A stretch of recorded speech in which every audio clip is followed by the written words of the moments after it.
नमस्कार दोस्तों, मैं हूं सूरज। एक बार फिर से स्वागत है आपके ही अपने यूट्यूब चैनल द अपरेडो में।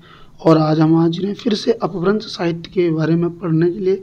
आदिकाल की कुछ रचनाएं चल रही थी, हमारा आदिकाल हमारा शुरू चल रहा था, उसमें हम पढ़ रहे थे अपभ्रंश साहित्य की कुछ रचनाएं दोस्तों। तो अब हम बात करेंगे कि जैसे कि हम जानते हैं कि हमने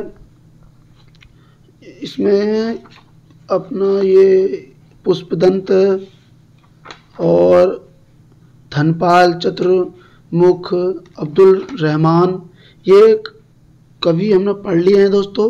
अब हम पढ़ेंगे जोइंदू, मुनीराम सिंह, जिंदत सूरी, शालिभद्र सूरी, हेमचंद्र, सोमप्रभ सूरी। तो ये काफ़ी कुछ बचे हुए हैं। तो सबसे पहले हम शुरुआत करते हैं अपभ्रंश जोइंदू से दोस्तों, ठीक है। और जोइंदू से जानकारी देने से पहले मैं एक बात बोलना चाहूँगा दोस्तों, अगर जो भी आप मेरी वीडियो पर नया है दोस्तों, तो प्लीज़ मेरी वीडियो को लाइक कर सकते हैं, मेरे चैनल को सब्सक्राइब कर सकते हैं और वीडियो में कमेंट जरूर करेंगे। और अगर आपने पिछली वीडियो नहीं देखी है तो आप पहले पिछली वीडियो भी जरूर देखिए, क्योंकि वहीं से एक बेस बनेगा और यहाँ तक ये चीज़ें आपको समझ में आएंगी। अपभ्रंश भाषा में दोहा काव्य। दोहा काव्य का आरंभ कब से हुआ? देखो, 6ठी शताब्दी से हुआ है। कब से हुआ दोस्तों? 6ठी शताब्दी से हुआ है। कौन सा काव्य? दोहा काव्य। अपभ्रंश भाषा में दोहा काव्य का आरंभ 6ठी शताब्दी के कवि जोइंदू से माना जाता है, ठीक है। और जोइंदू ने 2 पुस्तक लिखी है, परमात्म प्रकाश और योगसार, ठीक है। परमात्म प्रकाश और योगसार किसकी पुस्तक है? जोइंदू की है। और जोइंदू से ही अपभ्रंश भाषा में दोहा काव्य का आरंभ माना जाता है दोस्तों। अगला क्वेश्चन आ रहा है, मुनीराम सिंह, पाहुड़ दोहा वाले थे ये मुनीराम सिंह, 1057 संवत्सर। तो हम बोल सकते नहीं बोल सकते हैं 1000 सन इनका। इन्हें अपभ्रंश का सर्वश्रेष्ठ रहस्यवादी कवि माना जाता है। अपभ्रंश का सबसे रहस्यवादी कवि कौन थे? तो मुनीराम सिंह। और मुनीराम सिंह का पाहुड़ दोहा ग्रंथ सर्वाधिक चर्चित रहा था। कौन सा ग्रंथ दोस्तों? पाहुड़ दोहा। और पाहुड़ दोहा की शुरुआत भी किसने करी थी? मुनीराम सिंह ने दोस्तों, ठीक है। अब बात करते हैं, देखो इधर, अपभ्रंश का सर्वश्रेष्ठ रहस्यवादी कवि, मैं फिर से रिपीट कर रहा हूं, कौन सा कवि? रहस्यवादी कवि। किसका? अपभ्रंश का सर्वश्रेष्ठ। अपभ्रंश का सर्वश्रेष्ठ रहस्यवादी कवि कौन है? राम सिंह है। कौन है दोस्तों? राम सिंह है। अगला नाम आ रहा है जिंदत सूरी का, बहुत बार पूछा जाता है। 12वीं शताब्दी में जिंदत सूरी द्वारा लिखित ग्रंथ उपदेश रसायन रास, 1114 ईस्वी। देखो याद रखना दोस्तों, अगर 1100 से ऊपर है, जैसे मान लो 1106, 1110, 1114, 1120, तो वो कौन सी सदी जाएगी? 12वीं। 11 से ऊपर जाएंगे तो 12वीं, 1214, 1240 से 1258 है तो वो 13वीं सदी। तो बोल रहा है कि जिंदत सूरी ने 12वीं शताब्दी में उपदेश रसायन रास 1114 ईस्वी को जैन रास काव्य परंपरा का प्रथम ग्रंथ माना जाता है। मतलब जिंदत सूरी ने क्या लिखा था 12वीं सदी में? उपदेश रसायन रास, जिसको जैन रास काव्य परंपरा का प्रथम ग्रंथ माना जाता है। अब एक चीज समझ के चलना दोस्तों, यहाँ पे रास और रासों दोनों अलग अलग चीजें, ठीक है। एक मिनट है,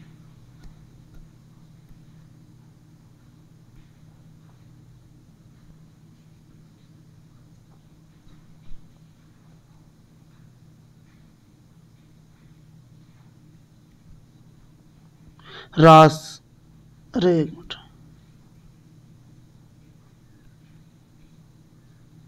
हम बात करते हैं रासों की।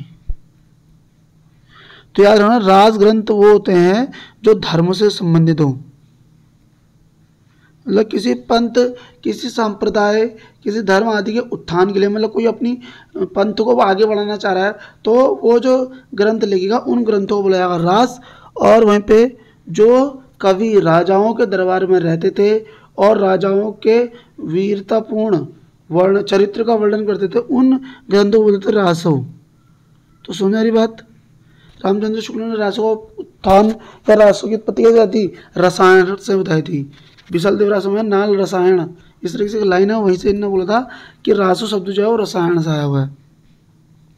अब बोल रहा है कि उपदेश रसायन रास अपभ्रंश भाषा का प्रथम रास काव्य है। प्रथम कैसा काव्य है, रास काव्य है। इधर देख लेते हैं, उपदेश रसायन रास जैन रास काव्य परंपरा का भी प्रथम ग्रंथ है और प्रथम रास काव्य है। 80 पदों में है। किसमें दोस्तों, ये उपदेश रसायन रास 80 पदों में कैसा है, नृत्य गीत है। क्या है दोस्तों, नृत्य गीत रसलीला काव्य है। उपदेश रसायन रास जो 1114 में लिखा गया था, उपदेश रसायन रास 1114 में किससे लिखा गया है, जिंदत सूर्य द्वारा लिखा गया है दोस्तों, ठीक है ना। इस उपदेश रसायन रास अपभ्रंश भाषा का प्रथम रास काव्य है, साथ में इसे जैन रास काव्य परंपरा का भी प्रथम ग्रंथ माना जाता है। इसमें कितने पद हैं, 80 पद हैं जो नृत्य गीत रासलीला काव्य हैं दोस्तों। अब बात करते हैं हम शालिभद्र सूरी की। गणपति चंद्रगुप्त ने आदिकाल का पहला कवि माना था, याद है नहीं है। अब ये याद नहीं है तो पिछली वीडियो देखेंगे तो आपको पता लग जाएगा दोस्तों। इसमें मैंने बना रखा है आदिकाल का नामकरण और आदिकाल का नामकरण और प्रथम कवि, थंबनेल में दिख जाएगा आप लोगों को, वो वीडियो देखोगे तो पता लग जाएगा आपको। रास काव्य परंपरा का हिंदी में परिवर्तन, देखो किस में परिवर्तन दोस्तों, हिंदी में। क्यों, कौन सी काव्य परंपरा का, रास काव्य परंपरा का। देखो रास काव्य परंपरा का पहला ग्रंथ जो था उपदेश रसायन रास है, ठीक है। और जैन रास काव्य परंपरा का भी पहला ग्रंथ उपदेश रसायन रास है। लेकिन वो बोल रहा है कि अपभ्रंश भाषा में नहीं, अपभ्रंश भाषा हिंदी में परिवर्तन करने का श्रेय किसको जाता है, भरतेश्वर शालिभद्र सूरी को जाता है, जिन्होंने क्या करी थी, देखो उधर भरतेश्वर बाहुबली रास 1184 ईस्वी के रचयिता शालिभद्र सूरी। किसको दोस्तों, शालिभद्र सूरी को है। इसमें कितने छंद हैं, 205 छंद और खंड काव्य है, ठीक है दोस्तों। 205 हैं और कैसा काव्य है, खंड काव्य है। और पिछली वीडियो में ही मैं संदेश रासा किसकी थी, अब्दुल रहमान की थी, उसमें भी मैंने ये बोला था कि संदेश रासक एक खंड काव्य है जिसमें विक्रमपुर की वियोगिनी की एक विरह कथा का वर्णन था दोस्तों। और ये पहला धर्मेतर रास ग्रंथ था, कौन सा, अब्दुल रहमान का संदेश रासक। और जिंदत सूरी का क्या, उपदेश रसायन रास। शालिभद्र सूरी का क्या है, भरतेश्वर बाहुबली 1184 में लिखी थी, जो कैसी ग्रंथ है, मतलब रास काव्य परंपरा का हिंदी में परिवर्तन का श्रेय भरतेश्वर बाहुबली 1184 के रचयिता शालिभद्र सूरी को जाता है, जिन्होंने 205 छंदों में खंड काव्य की रचना की थी दोस्तों। गणपति चंद्रगुप्त, देखो आगे लाइन, गणपति चंद्रगुप्त ने शालिभद्र सूरी को हिंदी का प्रथम कवि माना। किसने कवि माना, शालिभद्र सूरी को गणपति चंद्रगुप्त ने हिंदी का प्रथम कवि माना और इन्होंने इनको आदिकाल का भी पहला कवि माना था। अब बात करते हैं हिंदी का प्रथम ऐतिहासिक रास ग्रंथ। देखो हिंदी का प्रथम ऐतिहासिक रास ग्रंथ किसका है, पंच पांडव रचित रास है। हिंदी का पहला ऐतिहासिक ग्रंथ कौन सा है, पंच पांडव रचित रास, जिसके लेखक शालिभद्र सूरी द्वितीय आते हैं और 1350 का सन है दोस्तों। अब हम बात करते हैं, देखो अब मैं तुम्हें एक चीज़ छोटी सी बता रहा हूँ, यहाँ पर 2 मिनट लगना है, इसको जरा ढंग से सुनेंगे आप लोग, है ना। सबसे पहली बात आ रही थी,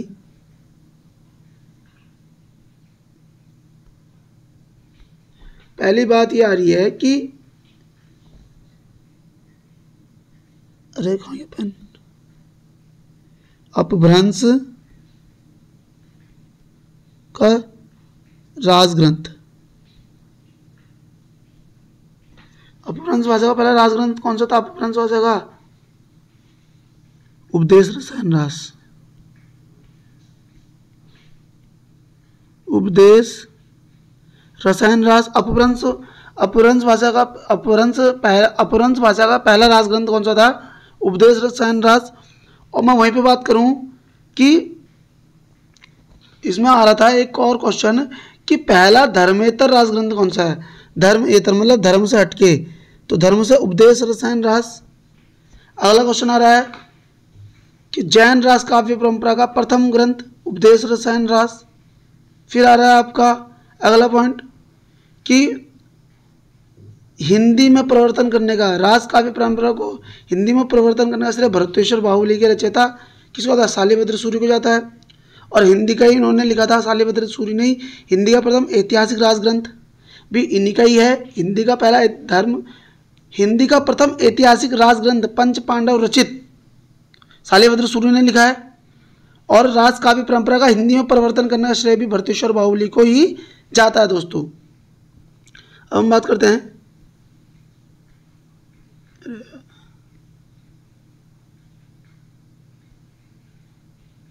हेमचंद्र का देखो जन्म है 1088, प्रसिद्ध जैन आचार्य हैं ये। हेमचंद्र कैसे आचार्य हैं? जैन आचार्य हैं।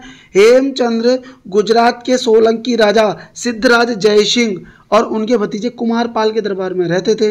हेमचंद्र किसके दरबार में रहते हैं? गुजरात के सोलंकी राजा सिद्धराज जयसिंह और उनके भतीजे कुमारपाल के दरबार में रहते हैं।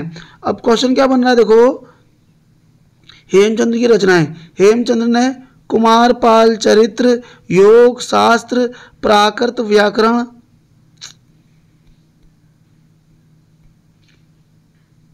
कुमारपाल चरित्र, योग शास्त्र, प्राकृत व्याकरण, छंदोनुशासन, देसी नाम माला कोश। ठीक है दोस्तों, वैसे तो हेमचंद्र का जो प्रसिद्ध है वो प्राकृत व्याकरण है दोस्तों, याद रखना। कुमारपाल चरित्र, योग शास्त्र। अब देखो योग शास्त्र लिखा है, ये क्या लिखा है दोस्तों? योग और योग सार किसकी थी? जो हिंदू की। किसकी थी दोस्तों? जिन्होंने छठे ईस्वी में, जो हिंदू ने क्या करा था? छठी ईस्वी में अगर हम बात करते हैं दोहे की, अपभ्रंश में दोहा काव्य की रचना की थी, तो किसने करी थी दोस्तों? किसने करी थी? अपभ्रंश भाषा में दोहा काव्य का आरंभ 6ठी शताब्दी से कवि जो हिंदू से माना था। इनकी पुस्तक थी परमात्म प्रकाश और योग सार, लेकिन यहाँ पे लिखिए योग शास्त्र। कुमारपाल चरित्र, देखो कुमारपाल के दरबार में लिख रहे तो कुमारपाल का चरित्र भी हेमचंद्र लिखेंगे। प्राकृत व्याकरण, देखो हेमचंद्र को प्राकृत का पाणिनि कहा जाता है क्योंकि इन्होंने प्राकृत व्याकरण लिखा था।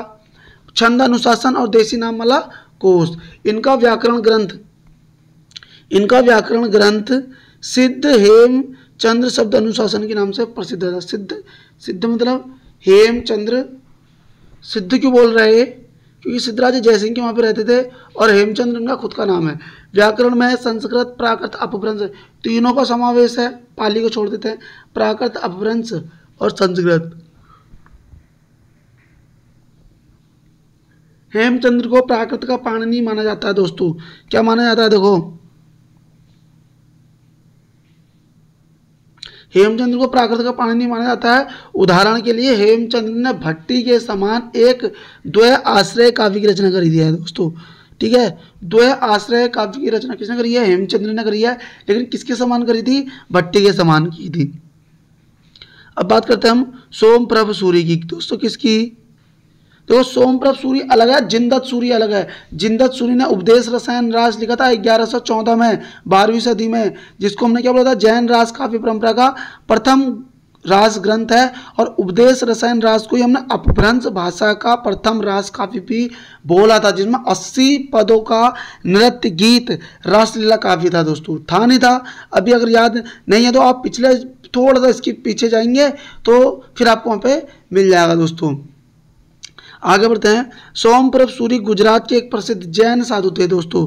कैसे साधु हैं? देखो ये जैन साधु हैं। हेमचंद्र के बारे में हमने क्या पढ़ा था कि वो जैन आचार्य थे। इनका आविर्भाव 1252 विक्रम संवत में। चलो एक मिनट है,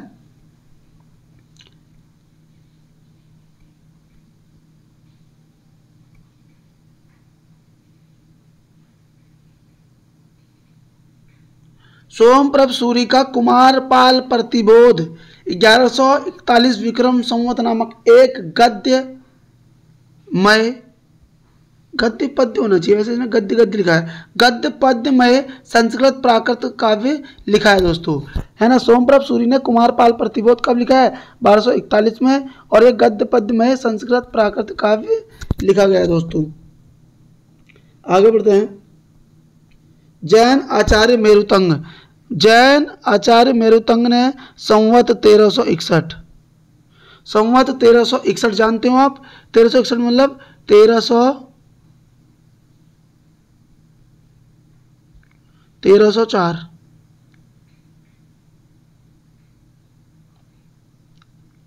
सत्तावन मिल जाएगा तो 1361। तो जैन आचार्य मेरुतंग ने सन 1361 में प्रबंध चिंतामणि नामक एक ग्रंथ की रचना की संस्कृत में। कौन सी रचना की है? प्रबंध चिंतामणि नामक ग्रंथ की रचना की, कैसी थी? संस्कृत में थी।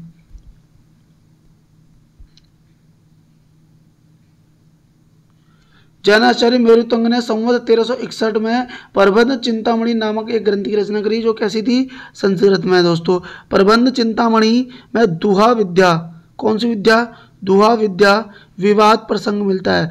दुहा विद्या पर किस पे प्रसंग, विवाद प्रसंग मिलता है? प्रबंध चिंतामणि पर। प्रबंध चिंतामणि कब की है? विक्रम संवत 1361, जैन आचार्य मेरुतंग की है दोस्तों, है ना। आगे बढ़ते हैं। और कैसी है? संस्कृत में। अगला पुस्तक का नाम आ रहा है, अच्छा अगला कवि हैं लक्ष्मीधर। लक्ष्मीधर ने 14वीं शताब्दी दोस्तों, कब बता रहे हैं ये? 14वीं शताब्दी के अंत में प्राकृत पैंगलम क्या लिखी है? देखो उन्होंने प्राकृत पैंगलम नामक एक ग्रंथ का संग्रह किया था। तो प्राकृत पैंगलम किसकी है? लक्ष्मीधर की है। प्राकृत पैंगलम की देखो खासियत क्या थी, छोटी सी। प्राकृत पैंगलम को प्राकृत पिंगल सूत्र भी कहते हैं। प्राकृत पैंगलम को क्या कहते हैं दोस्तों? प्राकृत पिंगल सूत्र के नाम से भी जाना जाता है। और देखो और क्या खासियत है इसमें? इसमें विद्याधर, श्रांगधर, जज्जल, बब्बर आदि कवियों की रचना मिलती है। तो विद्याधर की, अरे एक मिनट, विद्याधर की, श्रांगधर की, जज्जल की और बब्बर की। तो जज्जल, बब्बर, विद्याधर और श्रांगधर, इन सब की रचनाएं हमें देखने को मिलती है किसमें? प्राकृत पैंगलम में। और प्राकृत पैंगलम किसका है? लक्ष्मीधर का है, 14वीं सदी का था दोस्तों। प्राकृत पैंगलम की टीका बंशीधर नामक, ये क्वेश्चन बहुत बनता भाई। प्राकृत पैंगलम की टीका बंशीधर नामक किसी विद्वान ने लिखी थी। इसमें बब्बर के पदों को सुखी व संपन्न जीवन क्या है मैं चर्चा देखने को मिलती है। तो बब्बर के कुछ उसमें पद थे जिसमें क्या बोल रहा है? सुखी व संपन्न जीवन क्या है, इस पर चर्चा करो, या चर्चा की गई है सुखी व संपन्न जीवन पर। किसके पदों पर है? बब्बर के पदों पर। लेकिन किसमें? प्राकृत पैंगलम का टीका था, जो किसने लिखी थी? देखो प्राकृत पैंगलम की टीका किसने लिखी है?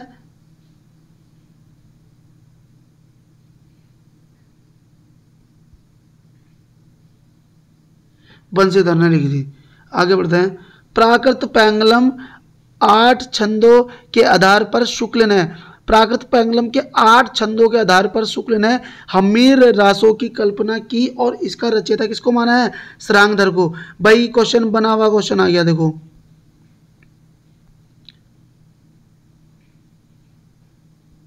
प्राकृत पैंगलम के शुरू के कितने छंदों में? 8 छंदों के आधार पर ही शुक्ल ने हमीर रासों की रचना किसने बता दी? श्रांगधर ने। कि हमीर रासों की रचना किसने करी है? श्रांगधर ने की हुई है, प्राकृत पैंगलम के कुछ पद पढ़ने के बाद ही। और प्राकृत पैंगलम किसकी रचना है दोस्तों? याद रखेंगे, प्राकृत पैंगलम है लक्ष्मीधर की। प्राकृत पैंगलम के शुरू के 8 छंद पढ़े किसने? शुक्ल ने। किसने पढ़े थे दोस्तों? शुक्ल ने। और क्या बोला कि प्राकृत पैंगलम के जो 8 पद ही पढ़े थे, तो इन्होंने क्या बोला कि किसके लेखक कौन है? प्राकृत पैंगलम के जब इन्होंने थोड़े से ही पद पढ़े, 8 पद में इन्हें श्रांगधर को लेखक मान लिया। किसका दोस्तों? हमीर रासों का। तो इन्होंने किसका लेखक माना? हमीर रासों का लेखक किसको बना दिया? सरांगधर को। तो क्वेश्चन बनता है कि सरांगधर रामचंद्र शुक्ल ने कितने छंद पढ़ने पर ही हमीर रासों का लेखक या रचयिता सरांगधर को घोषित कर दिया था? तो शुरू के 8 छंद पढ़ने पर ही। अगला देखो क्वेश्चन क्या आ रहा है। सरांगधर शुक्ल जी ने हमीर रासों के रचयिता सरांगधर और राहुल शंकरत्यान ने जज्जल को माना है। तो हमीर रासों का रचयिता रामचंद्र शुक्ल ने तो माना सरांगधर को, और लेकिन वहीं पर राहुल शंकरत्यान ने क्या बोला? जज्जल है। लेकिन वहीं पे क्या बोला? द्विवेदी जी, हजारी प्रसाद द्विवेदी क्या बोले? हमीर कोई पात्र ना बताकर क्या बताया? विशेषण बताया। विशेषण क्या होते हैं दोस्तों? जो किसी की विशेषता बताते हैं उन्हीं को हम विशेषण कहते हैं। जैसे मैं बोल दूं राम सुंदर लड़का है, तो राम की विशेषता क्या है? कि वो सुंदर है। तो सुंदर क्या हो गया? विशेषण हो गया। ऐसे शब्द जो किसी की विशेषता बताते हो, संज्ञा सर्वनाम की विशेषता बताते हो, ऐसे शब्दों को हम विशेषण कहते हैं दोस्तों। तो हजारी प्रसाद द्विवेदी ने हमीर को बोला कि ये कोई पात्र नाम नहीं है, ये एक विशेषण है। राहुल शंकरत्यान ने क्या बोला? कि हमीर रासों का रचयिता कौन है? जज्जल हैं। और रामचंद्र शुक्ल ने बोला कि भाई हमीर रासों के रचयिता लक्ष्मीधर की एक पुस्तक थी, कौन सी? लक्ष्मीधर की कौन सी पुस्तक थी? वो प्राकृत पैंगलम के आधार पर ही इन्होंने बोला था कि जो अपनी हमीर रासों उसके रचयिता है सरांगधर शुक्ल ने क्या बोला है? देखो किसके लिए? लक्ष्मीधर के लिए। ये अच्छे कवि और सूत्रकार थे दोस्तों। किन के लिए बोला है? ये बोला है लक्ष्मीधर के लिए कि अच्छे कवि और सूत्रकार भी थे। वहीं पर डॉक्टर बच्चन सिंह ने बोला है सरांगधर को कुंडलीय छंद का प्रथम प्रयोक्ता माना जाता है। बच्चन सिंह ने क्या बोला? सरांगधर को प्रथम कुंडलीय छंद का प्रथम प्रयोक्ता माना जाता है। अब बात करते हैं सिद्ध साहित्य की। तो दोस्तों सिद्ध साहित्य के लिए हम अगली वीडियो पढ़ेंगे। तब तक के लिए काफ़ी कुछ हमने पढ़ लिया है। अगर आपको वीडियो अच्छी लग रही हो, मेरे नोट्स अच्छे लग रहे हो, तो प्लीज़ आप मेरे वीडियो को लाइक करेंगे, मेरे चैनल को सब्सक्राइब करेंगे और एक प्यार ऐसा कमेंट जरूर करेंगे दोस्तों। यकीन मानो इसमें मैंने इन नोट्सों में मैंने दृष्टि, प्रतियोगिता साहित्य, हिंदी साहित्य का सरल और संक्षिप्त इतिहास मनोज मिश्रा, सरस्वती पांडे, गोविंद पांडे, और मैं जब प्रीवियस ईयर के पेपर के क्वेश्चन देखता हूं तो उनमें अगर आदिकाल भक्तिकाल इनके संबंधित कुछ तथ्य होते तो इनको भी यहीं पे लिख देता हूं। तो यदि आप तैयारी कर रहे हो दिल से तो आपके लिए ये जो नोट्स है ना भाई, बहुत बहुत बहुत महत्वपूर्ण साबित होने वाला है। तो प्लीज़ आप मेरे वीडियो को लाइक करेंगे, मेरे चैनल को सब्सक्राइब करेंगे। मिलते हैं 2 बजे के टाइम में। 2 बजे मैं फिर से एक वीडियो डालूंगा। Thank you, bye bye.